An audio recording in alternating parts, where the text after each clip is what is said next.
Capítulo 1. Impossível. Uma mina de diamantes. Algo só é impossível até que alguém duvide e acabe provando o contrário. Albert Einstein. Há muito tempo, um viajante cansado, seguindo as veredas batidas, procurava sombra debaixo dos galhos das acácias e junto ao tronco das tamareiras do deserto, próximo ao rio Indus. No alto, águias e outras aves de rapina davam voltas no céu cor de âmbar, sem nuvens, enquanto grãos de areia roçavam as montanhas rochosas naquele fim de tarde. Este sábio do Oriente encontrou um velho persa chamado Ali Hafed, homem rico, dono de terras. Eles trocaram algumas palavras, porém, logo, Ali Hafed desejou que sua alma tivesse janelas para que todos pudessem ver o estado de seus sentimentos.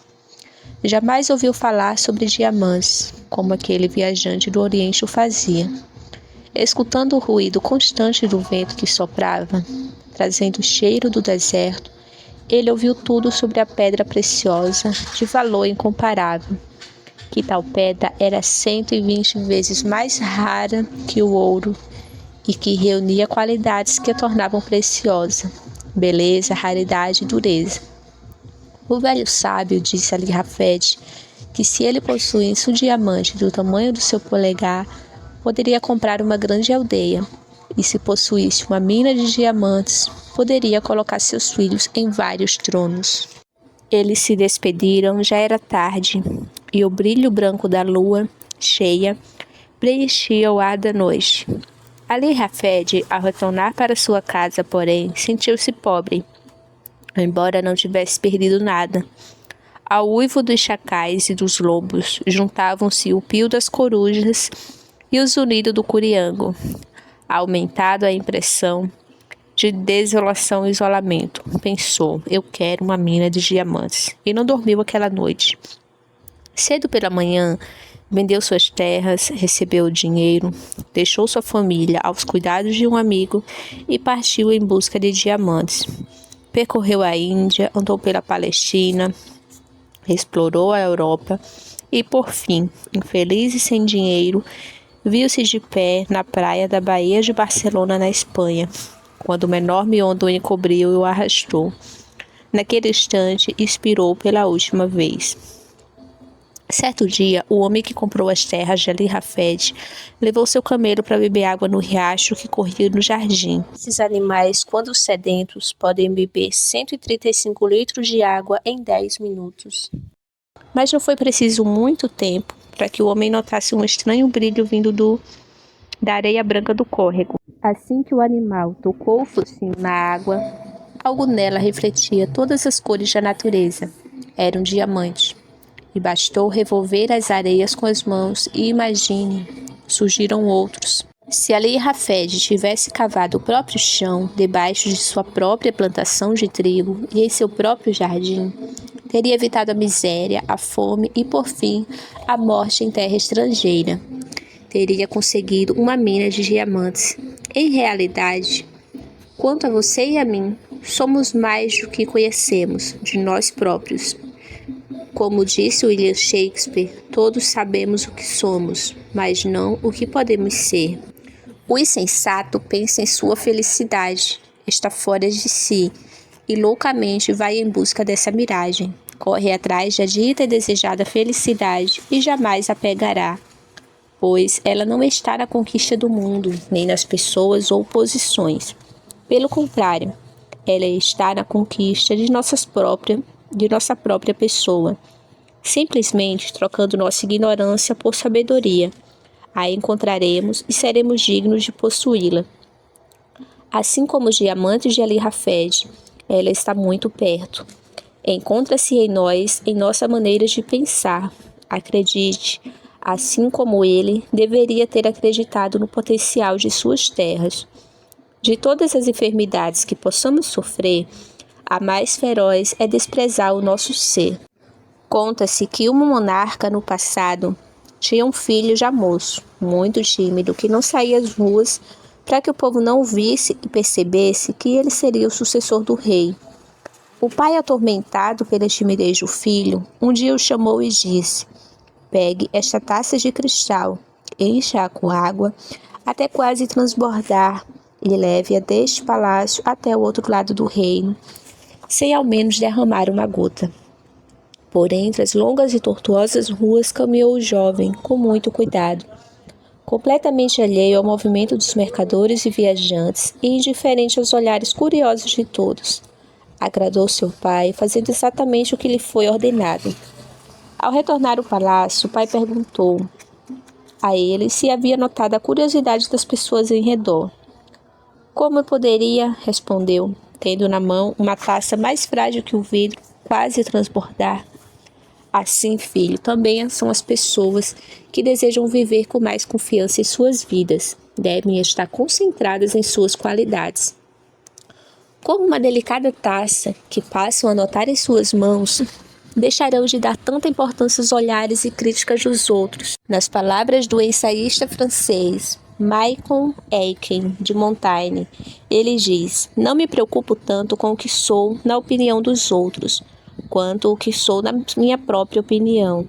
Gostaria de ser rico de mim mesmo e não por empréstimo. Não existem duas folhas iguais de uma floresta de 100.000 árvores. Não existem duas viagens iguais no mesmo caminho. Da mesma forma, não existem duas pessoas iguais a você. Richard Bach escreveu: não creia no que os seus olhos lhe dizem. Tudo o que mostram é limitação. Olhe com o entendimento.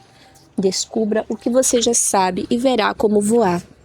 Existe um tesouro em nossas cabeças, uma mina de diamante entre nossas orelhas. Construir um computador com as mesmas características do seu cérebro custaria mais do que 3 bilhões de dólares. O cérebro, embora represente apenas 2% do peso do corpo, o cérebro é o objeto mais maravilhoso e misterioso de todo o universo. Qualquer um que começa a pensar põe em perigo parte do mundo. Não estaríamos equipados com a habilidade de imaginar futuras realizações e condições se não estivéssemos equipados igualmente com a habilidade de transformar essas imaginações em realidade. O mundo pertence aos otimistas. Os pessimistas são meros espectadores. Aqueles que alimentam pensamentos de barro não alcançam uma carreira de ouro. Um dia após o outro, tem-se comprovado que todos os grandes seres que melhoraram o mundo educaram-se nos mínimos detalhes. Ainda mais, não permitiram que influências externas o afetassem. Os grandes sabem o que pensam e evitam os vermes mentais. Portanto, a melhor maneira de melhorar o padrão de vida está em melhorar o padrão de pensamentos. E nas palavras de William Shakespeare, diz: seja grande nos atos como tem sido em pensamento. A pessoa é aquilo em que acredita. Qualquer que seja a sua situação atual, você poderá cair, permanecer ou subir de acordo com seus pensamentos, sua visão e seus ideais. Você se tornará tão pequeno como seus desejos repressores, ou tão grande quanto sua aspiração dominante. Da natureza de nossos pensamentos depende a fortaleza de nosso corpo, o vigor de nossa inteligência, o êxito de nossos negócios. Uma simples barra de ferro pode valer 5 moedas. Essa mesma barra de ferro, transformada em parafusos, 50 moedas. Transformada em agulhas, 3.000 moedas. E transformada em engrenagens para relógio, 250.000 moedas. O mesmo e verdadeiro quanto a outra espécie material. Seu valor depende daquilo que faz com seus talentos. Muitos fracassam não por supervalorizarem suas capacidades, mas por subestimá-las. As pessoas fariam maiores coisas se não julgassem tantas coisas como sendo impossíveis. O imperador francês Napoleão certa vez disparou: o impossível é uma palavra que se encontra apenas no dicionário dos nécios. Certo homem cresceu numa fazenda, filho de marceneiro, fazia e vendia desenhos para os seus vizinhos. Com apenas 7 anos, aos 9, começou a trabalhar. Levantava-se às 3 da manhã para fazer entregas de jornais. Às 6, ia para a escola. E foi o desenho, juntamente com a fotografia, que mais o atraiu.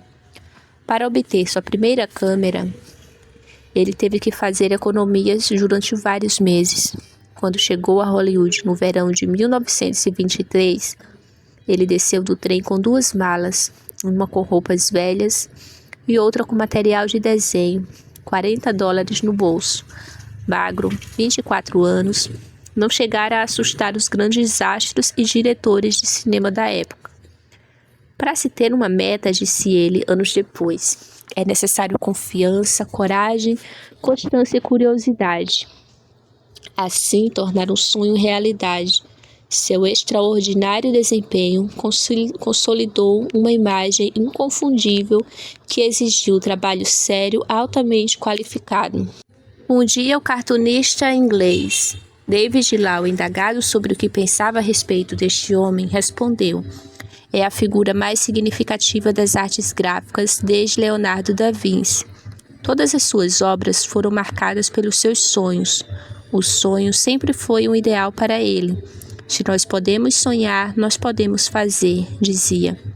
Quando morreu, em 15 de dezembro de 1966, no Burbank Hospital, Walter Disney parecia estar acima da morte, visto que sonhava até mesmo com a imortalidade.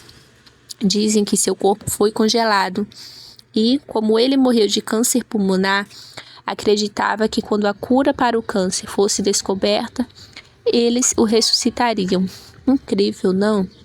A filosofia do não posso tem sido a causa principal de muitas ruínas. A confiança é a chave mágica que abre as portas do êxito e da felicidade. Com certeza, muitas pessoas não teriam obtido o possível se não tivessem lutado vez ou outra para alcançarem o impossível. E outras tantas, não sabendo o que era impossível, foram lá e fizeram. Qualquer base escolástica cai por terra, como um edifício em ruínas, ante uma única palavra: fé. José de Alencar diz: o sucesso nasce do querer, sempre que a pessoa aplique a veemência e perseverante energia de sua alma ao fim. Vencerá os obstáculos e, se não atingir o alvo, fará pelo menos coisas admiráveis. Um viajante caminhando em solo distante chegou às margens de um grande lago de águas cristalinas. O seu destino era outra margem. Suspirou profundamente enquanto tentava fixar o olhar no horizonte. A voz de um homem coberto de idade, um barqueiro, quebrou o silêncio momentâneo, oferecendo-o para transportá-lo. O pequeno barco velho, em que seria feita a travessia, era provido de 2 remos de madeira de carvalho. Logo seus olhos perceberam o que pareciam letras em cada remo. Ao colocar os pés empoeirados dentro do barco, o viajante pôde observar que se tratavam de 2 palavras. Num deles estava entalhada a palavra acreditar e no outro agir. Não podemos conter a curiosidade, o viajante perguntou a razão daqueles nomes originais dados aos remos. O barqueiro respondeu, usando o remo acreditar. Remou com toda a sua força e o barco então começou a dar voltas sem sair do lugar. Em seguida, pegou o remo agir e remou com todas as suas forças. Novamente, o barco girou em sentido oposto, sem ir adiante. Finalmente, o velho barqueiro, segurando os 2 remos, remou com eles simultaneamente o barco. Impulsionou por ambos os lados, navegou através das águas do lago, chegando brevemente ao seu destino, à outra margem. Então o barqueiro disse ao viajante: este porto se chama autoconfiança. É preciso acreditar e também agir para que possamos alcançá-la.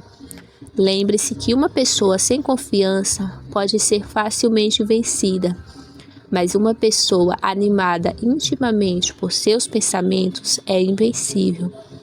Sejamos, portanto, como os otimistas, que procuram ver o lado bom das coisas mais, e não como pessimistas, que só veem o lado mal das coisas boas. A propósito, a história do início é real. É a história da descoberta da mina de diamantes de Golconda, a mina de diamantes mais esplêndida de toda a história da humanidade. Os diamantes tinham 186 quilates e 198 quilates das joias da coroa da Inglaterra e da Rússia, entre os maiores do mundo, vieram dessa mina. Segredo número 1. Suas únicas limitações são as que você estabelece em sua mente, ou que permite aos outros estabelecerem por você.